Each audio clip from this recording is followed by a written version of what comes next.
যদি অপমানিত হতে না চাও তাহলে এই তিনটি জায়গায় সবসময় চুপ থাকার চেষ্টা করো।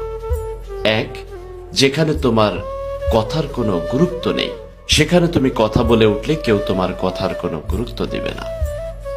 সেখানে অযথা শব্দ অবচয় করো না, চুপ থাকার চেষ্টা করো।